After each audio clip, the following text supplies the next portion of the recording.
मंगलवार व्रत कथा। एक समय की बात है। एक ब्राह्मण दंपति की कोई संतान नहीं थी, जिस कारण वह बेहद दुखी थे। एक समय ब्राह्मण वन में हनुमान जी की पूजा के लिए गया। वहाँ उसने पूजा के साथ महावीर जी से एक पुत्र की कामना की। घर पर उसकी स्त्री भी पुत्र की प्राप्ति के लिए मंगलवार का व्रत करती थी। वह मंगलवार के दिन व्रत के अंत में हनुमान जी को भोग लगाकर ही भोजन करती थी। एक बार व्रत के दिन ब्राह्मणी ने ना भोजन बना पाई और ना ही हनुमान जी को भोग लगा सकी।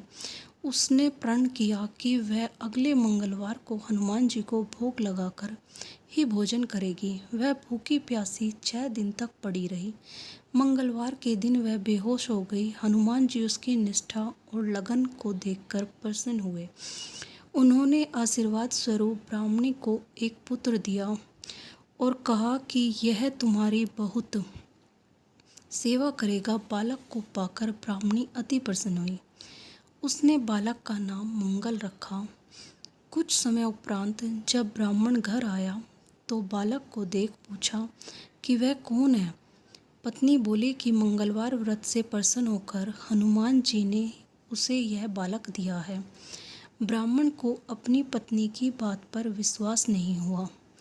एक दिन मौका देख ब्राह्मण ने बालक को कुएं में गिरा दिया। घर पर लौटने पर ब्राह्मणी ने पूछा कि मंगल कहाँ है। तभी पीछे से मंगल मुस्कुरा कर आ गया। उसे वापस देखकर ब्राह्मण आश्चर्यचकित रह गया।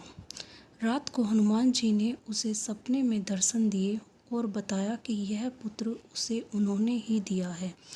ब्राह्मण सत्य जानकर बहुत खुश हुआ। इसके बाद ब्राह्मण दंपति प्रत्येक मंगलवार को व्रत रखने लगे। जो मनुष्य मंगलवार व्रत कथा को पढ़ता या सुनता है और नियम से व्रत रखता है, उसे हनुमान जी की कृपा से सब कष्ट दूर होकर सर्व सुख प्राप्त होता है और हनुमान जी की दया के पात्र बनते हैं।